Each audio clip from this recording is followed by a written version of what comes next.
Hi, it's Chrissy, and this is Kyle, and this is Art Discourse, a series where Kyle and I answer questions that you've sent us about your art practice. This week, our question is: how to remain motivated when there will be numerous rejections to applications? Rejection is tough. It happens, it will continue to happen, and that is the nature of this field and industry. In fact, I just got a rejection letter from the Ontario Arts Council last night.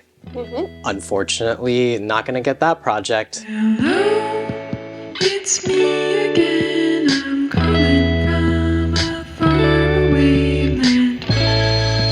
Pick up the phone. I'm calling from a different time zone. Heard you are a pretty good source for major topics in art discourse. Hello, I'll leave my questions as a message at the dial tone. This is going to happen, it's going to continue to happen, and just accept that now, and let's talk about how we can move on from here and what we can do now that you're facing rejection. Yeah, I think that it's important to allow yourself to feel a little bit hurt. Like, don't immediately disregard your feelings of like sadness or frustration. It sucks to get rejected. And I can say from experience, it sucks sending rejections, because something that you have to keep in mind with a rejection is that you are probably amongst many people that have received rejections for that opportunity. When we were running the residency, our Emerging Artist Award would get between 70 to 150 applications, and we could only accept 6 people. So we were sending a lot of rejections, and those rejections sometimes had nothing to do with whether or not the application was actually really good or if the work was something we enjoyed. It was just a lot of people for very few spots. So try to keep perspective as to why you might be getting rejected. It might not be a quality problem, it might be a quantity or volume of people looking for that one opportunity. When you're facing that rejection, maybe take a moment and kind of evaluate where you're finding these opportunities and whether or not these opportunities are actually a good fit. You're always going to get rejected if you are not applying to the correct things. If you are a painter and you keep applying to film projects, of course you're going to get rejected. So I think sometimes you want to make sure what you're applying to aligns with what you do. When we were running the residency, sometimes we would get applications that were clearly just mass applications. So it was a person sending the exact same application to a whole bunch of different places. I'm going to assume that some of them were applying to like hundreds of opportunities at the same time. And one, it meant that as the receiver of the application, we could see that like no thought, no care really went into ensuring that we were the right fit. And then also it meant that they maybe weren't even really looking to see if we were the right fit. So sometimes sending out a lot isn't the best approach. It's better to like do what Kyle's saying and really look for spaces that are best suited for what you're doing and tailor an application to fit into that space. What Chrissy means about tailoring that application is taking that moment to find out what that organization does, how they talk about themselves, what kind of words they choose to use in their application, and then thinking about, well, what did my application say? Do I mention the same things that that organization is trying to achieve? Or did I just write my artist statement, put together my images, my CV, here you go? We found that like what can make a really strong application is taking that time to incorporate their language into your application, because that really shows that you are caring about what they are wanting to offer. That's a really easy way to strengthen an application immediately. By using that principle, if when you're writing it, nothing is landing really with you, if you're like, oh, I don't want to use this language, I don't like these things, then that's probably a pretty good sign that this is not a good fit and you should just quit while you're ahead and don't put in more effort. Or if you're really excited about it, but maybe it's a little outside of the scope of what you normally do, then just address that head on. Say, you know, I don't normally work in large scale inflatables, but I'm really excited because I think that the mushrooms that I draw in these illustrations would look so cool as a large scale inflatable, and I love that you're offering this opportunity for that, and I could see how I could transition the visuals you're gonna see in my application into something that can go up in a public square. If you are getting rejections on a regular basis and you're trying to understand why this is happening, there are a couple things that you can immediately look at, such as the language that you're using versus the language that the application is using and what the organization. Taking a moment to check that your imagery and your support material matches what you are saying in your artist statement. You know, if you are a portrait artist and all you talk about is landscape in your artist statement, there is a disjunction there and you need to correct that.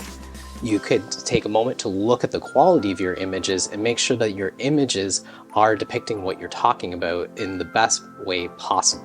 That doesn't mean that you have to have a professional photographer come in and shoot all of your photos or whatever. It's just a matter of taking a beat to be is this photo really clean? Is it crisp? Is there a bunch of other stuff in the other way?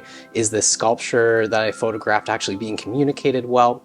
And just doing a basic check of your assets and making sure that they are the best that they can be. I would suggest too, thinking about your photographs. Kent Monkman, he's a Canadian artist. If you go to Kent Monkman's Instagram page, currently he's been showing his paintings, but he'll have a couple, a fully cropped image of the painting, some details, and then a shot with a person in it so that you can have an understanding of scale. That was something our jurors often struggled with when they were reviewing the residency, was scale got confusing, and when you're looking at hundreds of applications, little problems like that can make it difficult for a really good application to shine through just because of quality of image. So check out Kent's page, we'll link it below, and then see if your work is a little confusing to an unfamiliar audience. If you are being faced with a lot of rejection, I would highly recommend reaching out to the organization to see if they're willing to provide feedback. Sometimes they're not, and usually that's a capacity problem. So, a lot of arts organizations are run by a very small staff, and it can be difficult to write everyone back with actually helpful feedback. But in some cases, they have the capacity to do that, and you should seize those opportunities. It might hurt your feelings a little bit, but try to just see it as an area of growth instead of seeing it as someone saying that you're not good. I think that's the hard part with rejection, is that usually your immediate visceral reaction is to see it as someone saying that you suck. But usually it just means you weren't creeping to the top of the pile by comparison to all the other people that we were looking at, or maybe we were really excited about talking about these topics and you just weren't really looking at that particular topic, or maybe that you were at the top and it was just some reason or another you didn't make it into the yes list. So the feedback can really help to differentiate where are you in that sort of spectrum, and might be really easy things for you to change in your next application. It can feel really tough at times. It can feel really draining. You spend a lot of time, probably more than you actually should, making these applications just to hear an answer back as no. And that can be very frustrating, but think about it a bit positively. You're gaining a lot of experience in making these applications. And I think it might sting less if you take less time to build them. The more times you do it, the better that you're going to get at it, and the less time that you're going to take. Think about it as practice. No, it's not necessarily the best way to kind of quell this question, but it really is a bit of I think they sting harder when you put more effort into it. Some of the big applications that we've applied to, for Tailor, for instance, which have been multi-page, with renderings and a whole bunch of stuff, days of work just to get a, hey, no thanks. Those can really hurt. Oh, that public art installation. Yes. I forgot about that one. And that happens to us a lot, especially I want to go for that $100,000 project, and they're hard to get. There's only one of them. There's probably lots of people applying. And like Chrissy, I think, was saying, is it's not necessarily maybe a quality, but it's just that it's an opportunity. There's one, and they have to pick the best suited for that. Something that you can do, if this is a scenario that you find yourselves in quite often, is prior to creating the application, sometimes you can approach or write the organization ahead of time being like, hey, I do these things, this is what I kind of normally do, am I the right fit for this? If you are facing rejection, maybe something that you can do prior to applying is to look at who the recipients of this award or opportunity were previously. You might find that who is getting this is very vastly different from you, or in a different field, or just completely like, whoa, I didn't expect it was these people. And maybe like by looking at who's getting it, you can see how you compare to those people and whether or not you kind of fit within that pool of people that they have said yes to previously. I'm going to put a link to a blog post below by Joanne Matera. It is a bit of an older blog post, but I think it still applies. And in it, she talks about sort of the degrees of rejection. So that some rejection is a hard no, and that could be your work just does not fit into this space. So we'll use the residency again as an example. We were a solvent-free residency, so we didn't allow any solvents for the residents to be used in the studio. That would mean that anybody that applied to the residency, regardless of what their work looked like, if they refused to work without solvents, then they were always going to be a hard no, no matter what.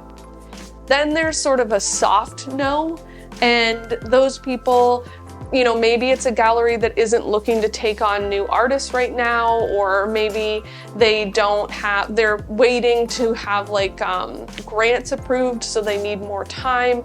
So they're saying no, but it's more of a no for now, not a no forever. And you know, there are these different degrees, and you kind of have to learn how to feel those out and understand which one you might be receiving. And her blog post is really beautifully written and talks about, you know, what are some good signals to see when you're getting a rejection letter back. She talks mostly about gallery spaces, so there's a bit of a slant or an angle there. You know, grants that we've applied for, public art spaces, generally you're just going to get a hard no because they have the money right then for that event, for these specific things, and these are the people that they picked and you're not one of them. So, you know, depends on the space, but it's still a helpful guide. Being told no doesn't mean your idea sucks. Repackage that thing and apply to different places. You know, maybe that organization, maybe they don't deserve to have your artwork. So maybe just put it off to the side and wait for that other application to come in. You never know. Like, we have experienced this, that we've had rejections, and a couple years later, oh, there's a new opportunity. That idea that I had is a perfect fit for this. And now I just have like a pre-made application that I can put together and like just go, boop, here you go, change some wording, because it's important to like align the artist statement and all those things to the organization. But that happens often as well for us. Rejection is a normal part of this entire process. It's going to happen. It will happen frequently. You might put out 10 applications and get 9 rejections and 1 acceptance. That is normal, first off. Like, just, it's okay. That is what happens in this industry. It really kind of sucks because each one of those applications takes time, and I think that you can feel very hurt when you constantly are putting time into things that don't pan out to being anything other than kind of these blanket no statements from organizations. It happens. It just is part of it. We hope that we've given you some helpful tools on reframing the way you feel about rejection, thinking carefully about what you're applying for and why you want that opportunity, and then crafting an application that will be more likely to see a yes. Feeling confident to reach out to organizations to get feedback, and then using that feedback as a productive and positive force in your career instead of seeing it as criticism and negativity. And getting back out there and feeling like you're ready to accept some of those no's and see them as productive, and then congratulate yourself on the yeses. We always love answering these questions. If you have a question that you want answered, please leave it in the comment below or find our email in the description and send it along. As always, like and subscribe. That's very helpful for us, and we'll see you on the next one.